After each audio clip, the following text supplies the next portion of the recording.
100కు పైగా దీర్ఘకాలిక సమస్యలకు ఎటువంటి ఆపరేషన్ దుష్ప్రభావాలు లేకుండా హోమియోపతి చికిత్స.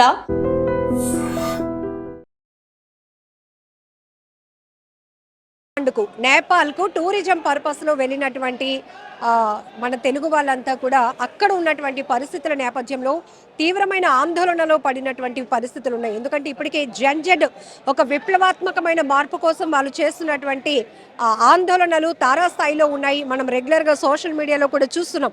ఈ క్రమంలోనే టూరిజం పర్పస్గా వెళ్ళిన మా వాళ్ళకి ఏమవుతుందో, వాళ్ళు ఎలా ఉన్నారు, అక్కడ సేఫ్గా ఉన్నారా లేదా, వాళ్ళ పరిస్థితి ఏంటి అని ఇక్కడ ఉన్న వాళ్ళు ఎంతో ఆందోళన వ్యక్తం చేసిన పరిస్థితిలోనే ఈరోజు స్పెషల్ ఫ్లైట్లో కాఠ్మాండు నుండి విశాఖ ఎయిర్పోర్ట్కు చేరుకున్న వారితో మనం మాట్లాడదాం. నమస్తే సార్. నమస్తే, నా పేరు శ్రీనివాస పని అండి. విశాఖలో ఎక్కడి నుంచి అండి, మీ ఏరియా ఎక్కడి నుంచి వెళ్ళారు? నేను గెజిటెడ్ ఆఫీసర్స్ కాలనీ మద్దిపాలెం నుంచి వెళ్ళామండి. ఎంతమంది సార్ మొత్తం? మేము 10 మంది అండి. నేను యూనియన్ బ్యాంక్లో చీఫ్ మేనేజర్ చేసి రిటైర్ అయ్యాను. తను నా మిస్సెస్ శ్రీదేవి, తన ఎల్ఐసిలో చేస్తుంది. తన కొలీగ్స్తో కలిపి 10 మంది 5వ తారీఖు బయలుదేరి నేపాల్ వెళ్ళడం జరిగింది. నేను ఇంతకుముందు వెళ్ళాను కానీ వీళ్ళందరికీ కూడా ఫస్ట్ టైం అండి. మీరే చెప్పగలుగుతారు అప్పటికి ఇప్పటికి ఈ ట్రిప్లో మీరు ఏం చూసారు? అసలు చేంజెస్ చాలానే మార్పు ఉందండి. ఇప్పుడు పేపర్లో చదువుతున్నాం, ముఖ్యంగా అక్కడైతే అన్రెస్ట్ అది ఉంది. ప్రతి 2 ఏళ్ళకి ఒక్కోసారి గవర్నమెంట్ మారిపోతుంది అని చెప్పి. ఇప్పుడు వెళ్ళినప్పుడు మాట్లాడితే ముఖ్యంగా కరప్షన్ అనేది చాలా ఎక్కువైపోయిందని చెప్పి అక్కడ ప్రతి ఒక్కళ్ళు చిన్న పెద్ద ఆడ మగ అని తేడా లేదు, వ్యాపారస్తుడు స్టూడెంట్స్ వాళ్ళందరూ కూడా కరప్షన్ గురించి ఎక్కువ మాట్లాడుతున్నారు. ఎప్పుడైతే ఈ సోషల్ మీడియా బ్యాన్ విధించారో వాళ్ళలో ఒక్కసారిగా రివోల్ట్ వచ్చింది. మేము కూడా అక్కడ సిమ్ తీసుకున్నాము, నేపాల్ సిమ్ తీసుకుని చూస్తే మాకు వాట్సాప్లు ఇవేం రావట్లేదు. ఎందుకు రావట్లేదు అని మేము ఆశ్చర్యపోతే మాకు తర్వాత తెలిసిందంటే 4వ తారీఖు నుంచి ఇవన్నీ కూడా బ్యాన్ చేశారు. యూట్యూబ్ కానీ ఇవేమీ రావట్లేదు అనమాట, ఇన్స్టాగ్రామ్. సో ఇప్పుడు యూత్ పరిస్థితి ఎలా ఉందంటే అవి ఉంటే కానీ రోజు గడవదు. దానివల్ల మంచి ఉంది, చెడు ఉంది. చెడు వైపు వెళ్ళిపోతారని మనం అందరం భయపడుతుంటాం, కానీ ఆ మంచి అనేది అసలు ఎంతో ఉపయోగపడుతుంది. సో అలాంటిది బ్యాన్ చేసే ముందు గవర్నమెంట్ 1-2 సార్లు ఆలోచించాల్సింది. చాలా ఒక్కసారిగా 26 ఇటువంటి సోషల్ మీడియాని బ్యాన్ చేశారని తెలిసింది. రివోల్ట్ చూస్తుంటేనే పూర్తిగా అక్కడ గవర్నమెంట్ తీసుకున్న డెసిషన్ పూర్తి ప్రజా వ్యతిరేకతతో కూడినది అని అర్థమైపోతుంది. సో ఇప్పటి వరకు ఏవైనా గవర్నమెంట్స్ కొన్ని పాలసీస్ తీసుకుంటే ఒక వర్గం మాత్రమే అక్కడ కొంత బాధితులుగా ఉంటారు, కానీ ఇక్కడ పబ్లిక్ అంతా ఒకే మాట పైన చిన్న నుంచి పెద్ద వరకు. ఎప్పుడైతే ఈ కరప్షన్ గురించి వాళ్ళంతా రగిలిపోతున్నారో దానికి అగ్నికి ఆజ్యం పోసినట్టు అయింది ఈ సోషల్ మీడియా బ్యాన్ చేయడం అనేది. సో అందరూ రోడ్ల మీదకి వచ్చేసి ప్రభుత్వానికి వ్యతిరేకంగా చేయడం జరిగింది. ఎప్పుడైతే వాళ్ళు ఫైరింగ్ చేసి 19 మందిని చంపేశారో ఇంకా అది తారాస్థాయికి చేరుకుంది. సో వాళ్ళు పబ్లిక్ ప్రాపర్టీస్ కానీ లేదా ఈ మినిస్టర్స్కి అదర్ అఫీషియల్కి సంబంధించిన ప్రాపర్టీస్ కూడా తగలబెట్టేశారు. ముఖ్యంగా హోటల్స్ కానీ లేకపోతే వాళ్ళ హౌసెస్ కానీ తగలబెట్టారు. ఆ క్రమంలో మేము దిగిన హోటల్ మా బ్యాడ్ లక్ వల్ల అది కూడా ఒక పొలిటీషియన్కి సంబంధించిందని మాకు తర్వాత తెలిసింది. సో వాళ్ళు అతని మీద కసి కొద్దీ ఆ బిల్డింగ్ తగలబెట్టడం జరిగింది. అది లేక్ సైడ్ అని చెప్పేసి పోఖ్రా అనే ఊళ్ళో, అది చాలా టూరిస్ట్ ప్లేసు. చాలా మంచి టూరిస్టులు అందరూ విదేశస్తులు కూడా చాలామంది వస్తుంటారు. అలాంటి ప్లేస్లో చాలా మంచి హోటల్ అనుకుని దిగాము. హోటల్ బాగుంది. ఒక ఓవర్ నైట్ చేసి మేము ముక్తినాథ్ వెళ్ళాము. అక్కడ కూడా ఒక నైట్ స్టే చేయాలని మేము మినిమం లగేజ్ బట్టలు తీసుకుని వెళ్ళి మిగతాదంతాను ఇంకా ట్రిప్ ఉంది కదా అని చెప్పి ఆ బట్టలన్నీ కూడా మేము అక్కడ పెట్టేసి వెళ్ళడం జరిగింది. అవి రిసెప్షన్లోనే వాళ్ళు పెట్టడం వల్ల అవి వెంటనే వాళ్ళు టార్గెట్ అయిపోయింది మా లగేజ్ కూడా. సో చాలా మటుకు తగలపడిపోయింది. ఏవో కొన్ని మాత్రం వాళ్ళు అక్కడ ఉండిపోయి వాటి చూసినప్పుడు నాకు ఏమనిపించిందంటే వాళ్ళు కసితో అలా తగలబెట్టారు. కొంతమంది ఇదే పనిలో వాళ్ళు ఏదైతే వాల్యుబుల్స్ ఉన్నాయో అవన్నీ కూడా కొంతమంది తీసుకున్నట్టుగా అనిపించింది. మా బ్యాగ్స్ 1-2 బ్యాగ్స్ కనబడితే అవి మొత్తం వాళ్ళు ఓపెన్ చేసి అన్నీ చూసి అనవసరమైన పడేశారు. ఈవెన్ పాస్పోర్ట్ కూడా ఉంటే దాన్ని కూడా పక్కన పడేశారు. క్యాష్ కానీ గోల్డ్ కానీ ఇలాంటివి ఉంటే మాత్రం వాళ్ళు తీసేసుకొని మొత్తం అన్నీ చెక్ చేసి అప్పుడు పడేశారనమాట. ఆ పరిస్థితి నేను అక్కడ చూడడం జరిగింది. మేడం, బయటికి వచ్చే పరిస్థితి ఏమైనా ఉందా? అంటే టూరిస్టులను అయితే వాళ్ళు టార్గెట్ చేయనప్పటికీ కూడా అక్కడ ఉన్న పరిస్థితిలో ఏం జరుగుతుందో తెలుసుకోవడానికైనా బయటకు వచ్చే పరిస్థితి. మేము జస్ట్ మేము ఆ హోటల్ వరకు నడుచుకుని వెళ్తా ఉంటే ఆర్మీ పెట్రోల్ చేస్తూ ఉన్నారండి. వాళ్ళు అనౌన్స్ చేస్తున్నారు నేపాలీ భాషలో. మాకు అది వాళ్ళు చెప్తా ఉన్నారు, మీరెవరు అలా రోడ్ల మీద తిరగద్దు, మేము టేక్ ఓవర్ చేసాము అని చెప్పి ప్రజలందరూ భయభ్రాంతులై ఎవరు ఇళ్ళలోంచి వాళ్ళు చూస్తున్నారు. ఎవరి మట్టుకు బయటకు రావడానికి అంత ఇష్టపడలేదు. మేము లక్కీగా ఒక సేఫ్ హోటల్లో ఉండగలిగాము. ఉండగా ద నెక్స్ట్ స్టెప్ మా గవర్నమెంట్ ఈ ఇనిషియేటివ్ తీసుకుని మమ్మల్ని ఇలా సేఫ్గా అన్ని అరేంజ్మెంట్స్ చేసి ఈ గవర్నమెంట్ మమ్మల్ని వైజాగ్ తీసుకురాగలిగిందండి. ఇక్కడ ఉన్న మేమే ప్యానిక్ అయ్యాము, మన వాళ్ళు అక్కడికి వెళ్ళిన వాళ్ళు ఏంటి అని. మరి మీరు అక్కడే పరిస్థితిలో ఉన్నారు, మీరు స్టే చేసిన హోటల్లో తగలబెట్టినటువంటి పరిస్థితి కూడా ఉంది. చాలా భయభ్రాంతికి గురయ్యామండి. మళ్ళీ అసలు ఎలా తిరిగి వస్తామో అనుకున్నాం. అన్ని బార్డర్స్ క్లోజ్ అయిపోయి ఏ రకంగా రాగలుగుతామన్నా మేము అక్కడ స్టక్అప్ అయిపోతాం అన్న టైంలో కమ్యూనికేషన్స్ కూడా యాక్చువల్గా మేడం అలాగే ఉండింది. లక్కీగా ఈ ఫ్లైట్ అది స్పెషల్ ఫ్లైట్ వేయడం వల్ల మేము తిరిగి వైజాగ్కి ఇలా రాగలిగాము. మ్యామ్, ఒకవైపు ఈ యాజిటేషన్స్ జరుగుతూనే ఉన్నాయి, మీరేమో కొంత ఆందోళనలో ఉన్నారు, ఏం చేయాలో తెలియలేని పరిస్థితి. రోడ్లపైన వెయిట్ చేస్తున్నప్పుడు ఎవరైనా పబ్లిక్ వచ్చి మిమ్మల్ని వీళ్ళు మన వాళ్ళు కాదు టూరిజం పర్పస్లో వచ్చారు మేడం, మేము చాలా ఫేస్ చేసాము. మా వెహికల్ ఒక 2 hours రోడ్ మీద ఆగిపోవాల్సి వచ్చింది. అదే టైంలో ఆ ఇళ్లలోంచి బయటికి జనాలు వచ్చారు. మమ్మల్ని చూసి ఆడవాళ్ళని చెప్పి లోపల రండి, మా వాష్రూమ్స్ వాడుకోండి అని చెప్పి మమ్మల్ని పిలిచి తీసుకెళ్ళి that very very people are very friendly madam. అక్కడ ఈ హ్యూమానిటీ ఉంది. చాలా చక్కగా మమ్మల్ని అయితే మాత్రం ఏమన్నా కావాలా అని చెప్పి లేడీస్ అందరూ వాష్రూమ్స్ వాడుకోండి, మీకు ఏం కంగారు లేదు, కొంచెం సెటిల్ అవుతుంది. మాకైతే వాళ్ళు కూడా చాలా హెల్ప్ చేశారు. ఆ టైంలో వాళ్ళతో కాన్వర్జేషన్ లో ఏంటి వాళ్ళ పబ్లిక్ ఇంటెన్షన్? అవునండి, public intention people were all against the politicians అండి. వాళ్ళు కూడా everybody were affected by this corruption main more than social media ban. We thought this is the major point why they have all revolted, the Gen Z generation. So ఆ రకంగా when I was coming immigration దీంట్లోని immigration ఆఫీసర్తో ఆవిడతోనేమో నేను చెప్పా, చాలా thanks అండి, మీ Nepalese చాలా బాగా హెల్ప్ చేశారు. మేము అంటే ఆవిడే నన్ను అడిగారు, యాక్చువల్గా మీరు చాలా గ్రేవ్ సిచ్యుయేషన్లో వచ్చారు కదా, ఎలా ఫీల్ అయ్యారని. అదంతా ఓకే, అదంతా ఫేస్ చేసాం. But after that Nepalese helped us a lot. I was really thankful to them. అంటే ఆవిడ నిజంగా లిటరల్ ఏడ్చేశారు, ఏడ్చేసి కౌంటర్ వదిలేసి బయటకు వచ్చారు. అండ్ నేను బయటికి వెళ్ళి ఆవిడని హగ్ చేసుకుంటే ఆవిడ అంటున్నారు, thank you very much for saying all this అనుకుంటూ. రియల్లీ ఐ ఫెల్ట్ నేను ఏడుపు వస్తుంది నాకు. సిచ్యువేషన్తో ఇప్పటి వరకు ఉన్న స్ట్రెస్ అంతా కొంత ఇదైంది. అంటే I could reciprocate my feelings to the Nepalis because we faced some problems and they helped us. నేను అది కమ్యూనికేట్ చేయగలిగాను అన్నది నాకు చాలా హ్యాపీగా ఫీల్ అయ్యాను నేను. అండ్ ఆవిడ ఏడవడంతో నాకు ఇంకా ఒకలాగా ఫీలింగ్ వచ్చింది, ఏమో నేను అనవసరంగా ఏడిపించానేమో ఈవిడని. కానీ ఆవిడకి 35-40 years ఉంటాయి. లేదు లేదు ఏమీ చెప్పలేదు, ఒక హగ్ ఇచ్చి వెళ్ళిపోయారు అనమాట, ఇంకంతే. అలా థ్యాంక్ యూ. 80 మంది వెళ్ళామమ్మా, 80 మంది వెళ్ళాం. మా ఫ్యామిలీ నుంచి ఒక 15 మంది ఉన్నామమ్మా. అంటే ఇలా పక్క వాళ్ళందరూ కలిసి 15 మంది వెళ్ళాం. అయితే అంతా బాగానే జరిగిందండి. మనోకామం దగ్గర నుంచి మాకు ఇలాగే తెలీదు, లేకపోతే వెనక్కి వచ్చేస్తాం. స్టార్ట్ అయిపోయింది, ఆలు కొట్టుకోవడం చూసి మేము భయపడ్డాం. ఆయన డ్రైవర్ గేట్ దాటినట్లేదండి. గేట్ దాటితే లాడ్జీ అతను ఉన్నాడు, గేట్ దాటితే కొట్టేస్తారు మీకు. లాడ్జీ అతను ఉంచాడండి, ఆయన చాలా మంచి అతనే. భోజనం కూడా అరేంజ్ చేశాడు ఒకరోజు.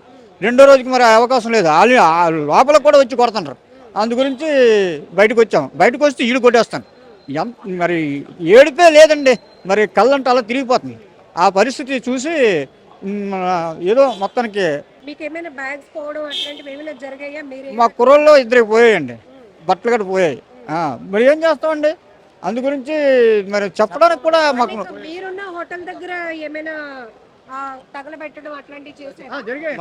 మేము 8వ తారీఖు రాత్రికి మేము మనోకామన దాటి వెళ్తున్నాము ఎక్కడికి, కాఠ్మాండు. మా బస్సు డ్రైవర్ అన్నాడు, సార్ ఆల్రెడీగా 17 మందిని ఎవరు కాల్చి చంపేశారట గవర్నమెంట్ వాళ్ళు, మనం ఇప్పుడు వెళ్ళలేని పరిస్థితి, సార్ ఎలాగైనా సరే వెళ్ళాలని మేము మొత్తం 81 మంది సార్ మొత్తం వాళ్ళు చెప్తే వాళ్ళు ఏం చేశారంటే అతను మొత్తానికి ఎలాగైతేనే కాఠ్మాండు దగ్గరికి చేర్పేసరికి ఈ పోలీసులు గట్ట కేసులు గట్ట మా మీద రాసి వెళ్ళారు. ఒక దగ్గర ఉంచారన్నమాట మాకు. ఈ హాస్టల్ అతను ఏమంటే హోటల్ అతను, దయచేసి మాకు మీరు ఎట్టి పరిస్థితి వెళ్ళకండి అని అంటే, ఇంతలోకి ఎవరెవరో ఈ బళ్ళు మీద వచ్చేసి మనిషి అద్దాలు గట్ట ఎరగొట్టేసి ఈ కార్లు అద్దాలు గట్ట ఎరగొట్టేసరికి మా భయభ్రాంతులు అయ్యి మేము బయటికి రాలేకపోయామండి. భోజనం కూడా ఒక రోజు ఉంటే ఒక రోజు లేని పరిస్థితులు ఉన్నాం మేము. ఎలాగ వస్తాం? హోటల్స్ లో స్టే చేస్తే హోటల్స్ లోపల కూడా వచ్చేసి దాడులు చాలా దారుణంగా చేశారండి, మామూలుగా చేయలేదు. అంత దారుణంగా చేస్తారని మేము కూడా ఊహించలే. ఆ తర్వాత మొత్తానికి భగవంతుడి దయ వల్ల మిమ్మల్ని అడిగేవారా టూరిస్ట్లా మీరు ఏంటి అని అట్లా అడగడం? టూరిస్టులు అంటే మేము ఏదో సరదాగా దర్శనం కోసం వచ్చామండి. ఈ అదే మా మనోకామన చూసుకొని ఆ స్వామిని దర్శనం చేసుకుందామని కాఠ్మాండు పశుపతినాథ్ టెంపుల్కి వెళ్ళాం. పశుపతినాథ్ టెంపుల్కి వెళ్దాం అనుకున్నాం కానీ అవలేదు, అసలు వెళ్ళడం లేదు. పశుపతినాథ్ టెంపుల్లో ఈ గేట్లు కూడా ఎరగొట్టారు వాళ్ళు, మంటలు గట్ట పెట్టేస్తారు, షూటింగ్ చేసేసారు ఆల్రెడీగా.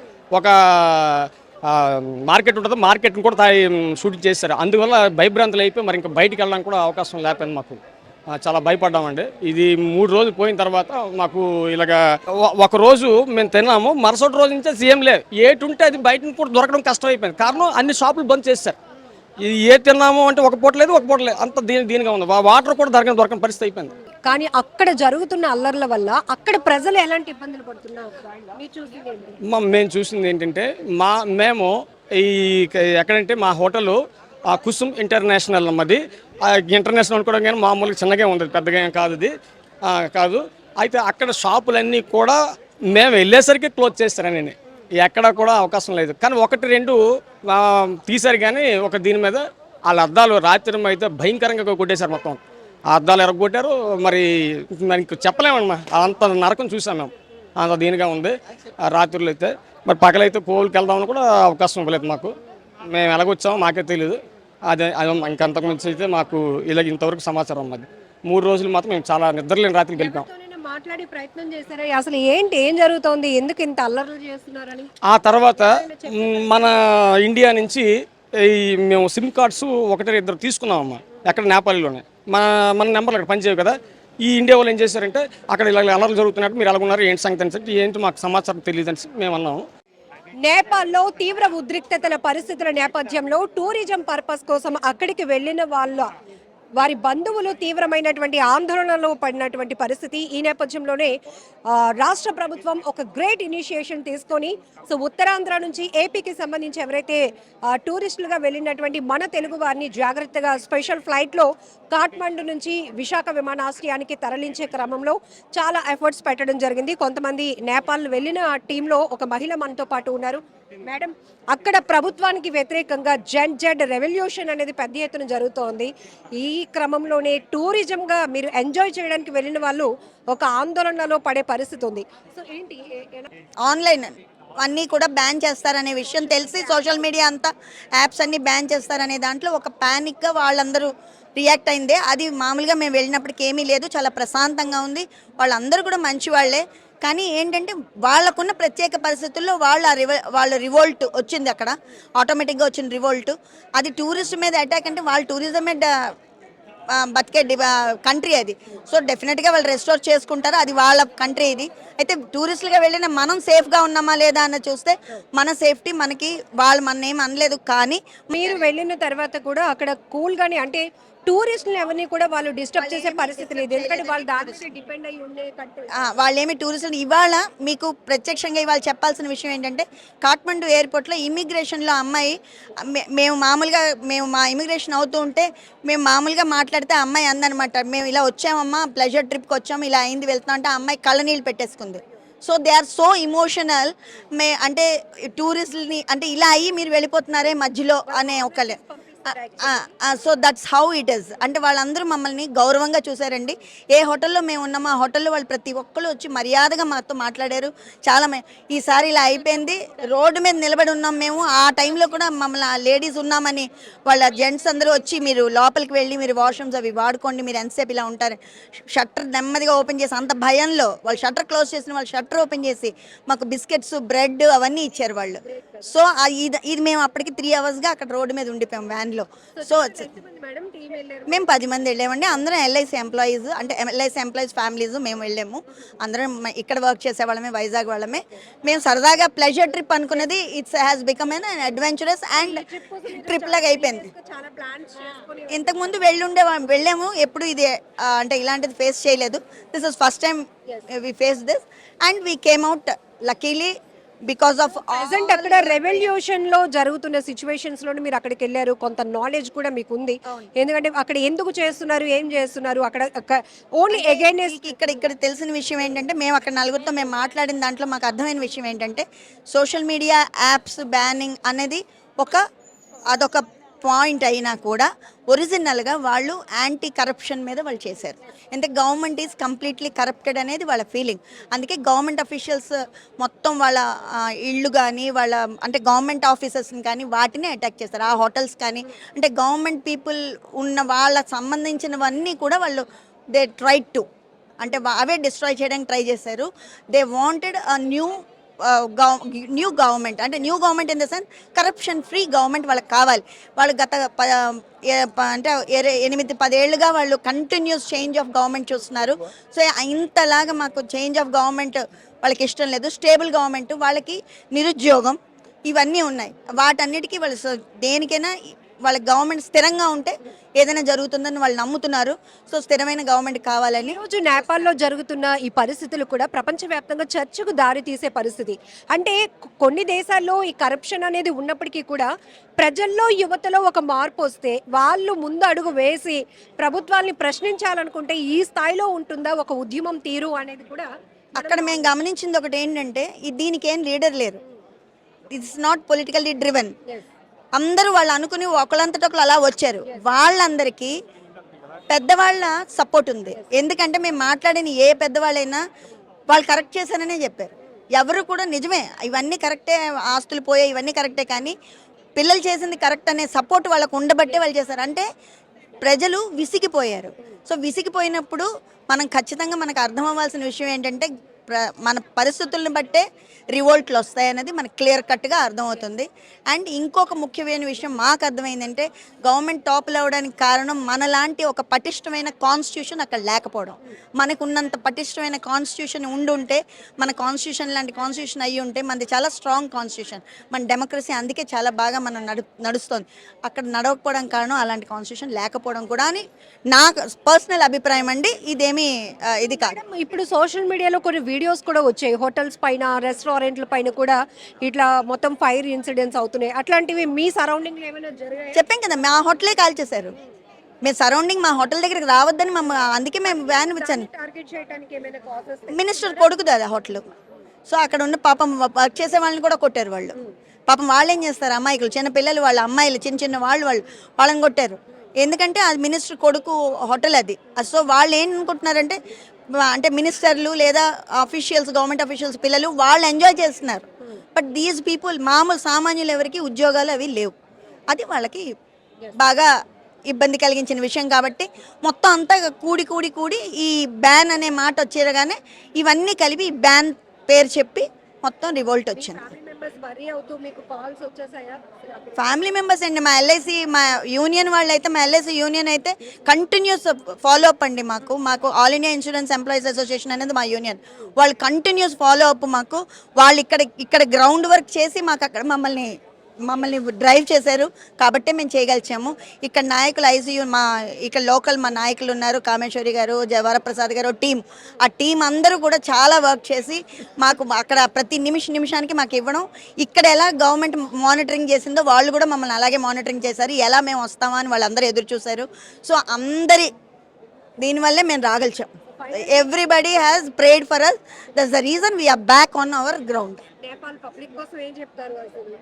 పబ్లిక్ కోసం అంటే వాళ్ళు నిజమే, వాళ్ళకి కావాల్సింది వాళ్ళు కోరుకోవడం నిజమే. కానీ ఇప్పుడు ఏ ప్రాపర్టీస్ అయితే అన్నీ వాళ్ళు ధ్వంసం చేశారో మళ్ళీ అదంతా రీబిల్డ్ చేసుకోవడానికి, మళ్ళీ వాళ్ళ టూరిజం మీద ఆధారపడిన ఆ దేశం మళ్ళీ టూరిజం రెస్టోర్ అవ్వడానికి it will take lot of time. అది వాళ్ళు కొంచెం అర్థం చేసుకోగలిగితే కనుక ఇంకొంచెం బెటర్గా ఉండేదని అనిపించింది మాకు as outsider. We are not inside. ఆ కంట్రీ పరిస్థితులు మేము పూర్తిగా స్టడీ చేయలేం. పైగా టూరిజం మీద వెళ్ళిన వాళ్ళం మనకు ఎంత ఉంటుంది జస్ట్. సో ఇది మాకు అర్థమైంది. అయితే ఇమీడియట్గా వాళ్ళు ఆర్మీతో ఇదైనప్పుడు వాళ్ళు మళ్ళీ ఆ రోడ్డు అది ఒకటి చెప్పుకోవాలండి, country is very neat and clean. అంటే ఒక చిన్న బోట్ ఎక్కాము, ఆ బోట్ ఇచ్చేసే అతను మేము చిక్లెట్ ఏదో తింటుంటే ఆ పేపరు పడేస్తామేమో అని వెంటనే చూసి డస్ట్బిన్ అక్కడ ఉందో వేయండి అన్నాడు. అంత కాన్షియస్గా వాళ్ళు నీట్ అండ్ క్లీన్గా ఉన్నారు. అండ్ ఇదంతా జరిగి రోడ్ల మీద ధ్వంసం చేశారు కదా, నెక్స్ట్ డే మార్నింగ్ ఆ పిల్లలే మళ్ళీ అంతా తీసేశారు. That's how it is. అంటే అది చాలా ఆశ్చర్యం అని మాకే అనిపించింది. ఇవాళ మేము రోడ్డు మీద వస్తూ ఉంటే ప్రతిదీ రోడ్ పక్కకి అంటే చివరికి రోడ్ అంతా క్లీన్గా ఉంది. అంత అంత బాగా చేశారు వాళ్ళు. So this is how. ఏమైనా ఉన్నాయా అక్కడికి మీరు టూరిజం పర్పస్కి మీరు మామూలుగా తిరగడానికనే వెళ్ళామండి, కానీ అక్కడ దర్శనాలన్నీ బాగానే అయ్యాయి, కానీ లాస్ట్ మూమెంట్లో కొంచెం ఇబ్బంది అయిపోయిందండి. చాలా ఇబ్బంది పడ్డాం. హోటల్లోనే ఉండిపోయి 3 days. బయటకు వెళ్తే వాళ్ళు రాళ్ళు ఇసిరియడం అవి చేశారు అనమాట. నేపాల్ ఎప్పుడు రీచ్ అయ్యారు? మేము సండే రీచ్ అయ్యాము. అదే రోజు స్టార్ట్ అయినట్టుంది. మన్నాడు చాలా ఎక్కువైపోయిందండి. చాలా యాజ్ పర్ యువర్ షెడ్యూల్ అయితే మీరు ఎలా రావాలి? చాలా కూల్గా అయితే కూల్గా మేము ఇంకా జనక్పూర్ వెళ్ళాలి, అక్కడి నుంచి వైద్యనాథ్ వెళ్ళాలి, వైద్యనాథ్ నుంచి మన వైజాగ్ రావాలి, కానీ మొత్తం అంతా అప్సెట్ అయిపోయిందండి. అప్పట్లో ఎంతమంది వెళ్ళారు? మేము అందరూ కాస్త 80 మెంబర్స్ వెళ్ళాము. భయం వేసిందా అక్కడ ఉన్నటువంటి? అంటే ఫస్ట్ రోజు అంత అనిపించలేదు, కానీ సెకండ్ డే కొంచెం డల్ అయిపోయామండి. కళా హోటల్లో ఉండిపోయి బయటకు వెళ్తే ఏమైపోతుందో అని భయం. చాలా వాళ్ళు యంగస్టర్స్ బాగా బైకుల మీద వెళ్ళడం, రాళ్ళు ఇసరడం అని చేశారు. సో మేము అలా రూమ్స్లోనే ఉండిపోయామన్నమాట, బయటకు రాలేదు. 80 members లో చిన్న పిల్లలు మగవాళ్ళు ఉన్నారు, చిన్నపిల్లలు ఎవరు లేరు. అందరూ మగవాళ్ళు పెద్దవాళ్ళమే, చిన్నపిల్లలు అయితే ఎవరు లేరు. ఈ ట్రిప్ కోసం మీరు ముందు నుంచి చాలా రోజులు 2-3 months ముందు నుంచే చేసాము. ఎంత ఎక్సైటెడ్గా వెళ్ళాము, కానీ డిసప్పాయింట్ ఏం లేదండి. ఆల్మోస్ట్ అన్నీ అయిపోయి లాస్ట్కు మిస్ అయ్యాము అంతే. వైజాగ్ లో ఉన్న మీ ఫ్యామిలీ మెంబర్స్ వరి అయ్యి ఉంటారు. మా హస్బెండ్ ఎక్కడ ఉన్నారు, ఆయన వరి అయ్యి ఉండొచ్చు. సో ఎలా ఉందమ్మా అక్కడ ఏంటి? మన సిమ్స్ అయి పని చేయవు కదండి అక్కడ. ఆ హోటల్ వాళ్ళు వైఫై తీసుకొని చాలా ఇబ్బంది పడేదాన్ని. కాంటాక్ట్ చేయడం కూడా చాలా ఇబ్బంది అయిపోయింది. 12 బయలుదేరాం వైజాగ్లో. 14కి వెళ్ళాం. కొన్ని యాత్రలు అయ్యాయి మాకు. తర్వాత ఈ అడవుడి నుంచి మేము ఒక హోటల్లో ఉండిపోయాం. లేడీస్ కదా, మెయిన్ రోడ్లో చాలా ఎక్కువ అవుతున్నాయి. మేము అసలు చూడడానికి వెళ్ళలేదు, భయం కదా ఆడవాళ్ళమే. అందుకు హోటల్లో పైన షెల్టర్ వేసి మమ్మల్ని లోపల ఉంచారు. అంత బాగానే అయ్యింది మాకు. ఏ ప్లేస్ లో స్టే చేసినప్పుడు ఈ అల్లర్లు ఇవంతా కూడా చూసారు కదా, ఆందోళన అయ్యాయి అని చెప్తున్నారు, కానీ మేము లేడీస్ భయపడి బయటకు వెళ్ళలేదండి, ఇంట్లోనే ఉన్నాం మేము. టీవీలో చూసినప్పుడు కూడా మీరు పానిక్ అయ్యారా? మీరున్న ప్లేస్ అక్కడ మరి టీవీలో ఏం చూడలేదండి మేము. అక్కడ హోటల్లో టీవీలో చూడలేదు మేమేమి. ఆయనతో అందరూ మాట్లాడితే బాగా రెస్పాండ్ అయ్యారు, స్పెషల్ ప్లేట్ వేసారు, అంతా బాగానే ఉంది. అవునండి, ఇంక రేపు రావాల్సింది మేము. మా షెడ్యూల్ రేపు రావాలండి. నిన్న మొన్న మేమేమి ఇంక యాత్రలు చేయలేకపోయాం, హోటల్ లోపల ఉండిపోయాం. ఇలా హడావుడి అవుతుంది, లేడీస్ బయటకు వెళ్ళకండి, భయం కదా అనేసి మా లోపల ఉంచేసారు. మేము మా గ్రూపు 81 మంది అండి. కాకినాడ, హైదరాబాదు, రాంబిల్లి, శ్రీకాకుళం, విజయనగరం, విశాఖపట్నం అందరూ కలిసి వెళ్ళాం. గ్రూప్గా 81 మంది వెళ్ళామండి.